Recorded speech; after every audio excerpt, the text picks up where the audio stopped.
Good afternoon, ma'am. Good afternoon, classmates. My report is all about diary. So, let's proceed to the learning objective of my report. After this lesson, everyone will be able to determine the kinds of diary, identify the parts of a diary, and the purpose of a diary. So, what is a diary? A diary is a daily record of a writer through experiences and feelings. A diary is a very personal form of writing. It reflects a person's emotion, hopes, plans, and inner thoughts. People write a diary entry on a regular basis, although not necessarily every day. A good diary, a good diary entry follows a neat, organized, and consistent structure. A date on which it is written is important to include. The body of the entry contains either a sequence of events and that happens on that day of writing or a special subject matter that focuses on one particular event, topic, or idea. The contents includes the writer's reflections, opinions, and comments. Entries often build cohesive ties and contains reference to previous information written on older dates. They vary in length and number of paragraphs. Long entries are divided into short paragraphs and a simple punctuation. A line is sometimes drawn to indicate the end of an entry. A diary is often addressed as a second person with a special name. Salutations such as Dear Diary are also typically used.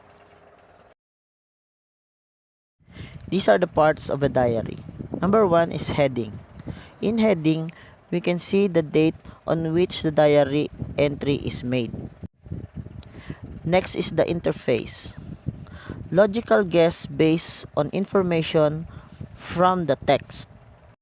So in this portion is where we can find the information about what the writer writes on the diary.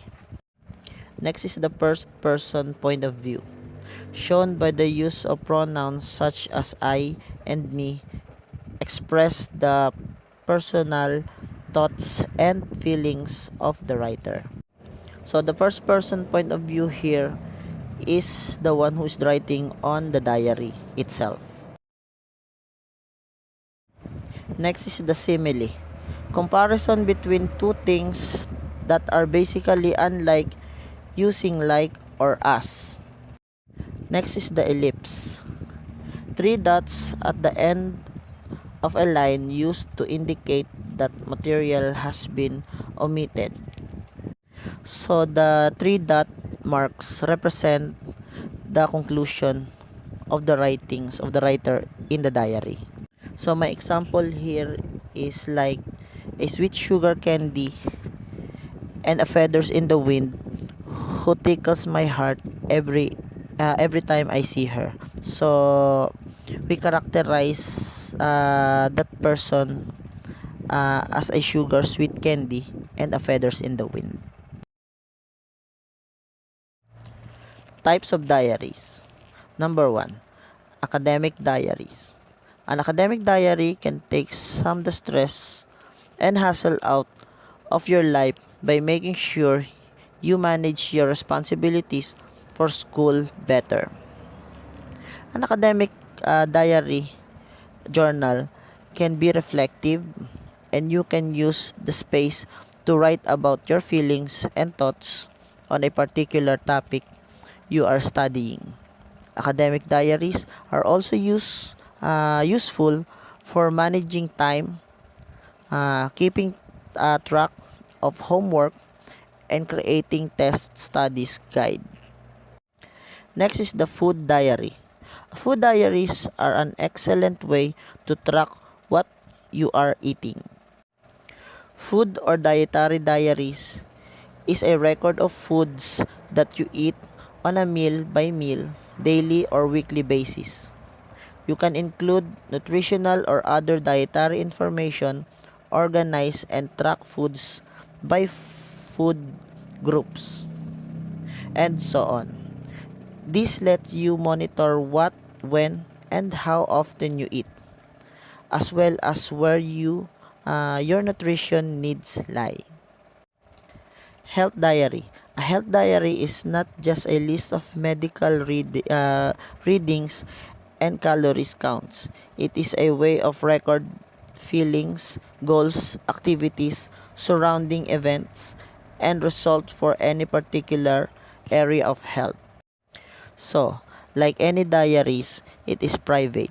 So the diarist can be honest about thoughts and feelings, and you can record personal physical information, motivational quotes, what others says about you, reaction and behaviors related to health. Next is the school diary. School diaries are much more customizable and some have multiple categories preset for you. School diary is the privileged communication tools between the school and the family. It enables the student to organize his or her activities and the parents to regularly keep up with their child's schoolwork. The student must bring the school diary to school and write down the homework on it. Another term for this school diary is a manual handbook. Next is the secret diaries. Everybody has a certain things they don't wish to share with others. That's why a secret diary is so important to many people. It gives you a safe place to go where you can write about anything from romances to future dreams. Since secret journals are intensely intimate, it's important that your privacy is protected. Keeping a diary in a physical notebook does not offer the security you need, as it can be lost, stolen, or damaged. Wedding diary.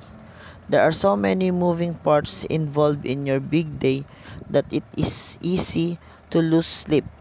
The good news, there is a way to organize your wedding. A wedding planning diary is a private way to make organized list, track your progress, and take note about the milestones along your journey. One day, you can look back at your diary wedding journal and relive the excitement of planning your wedding day. Work diary.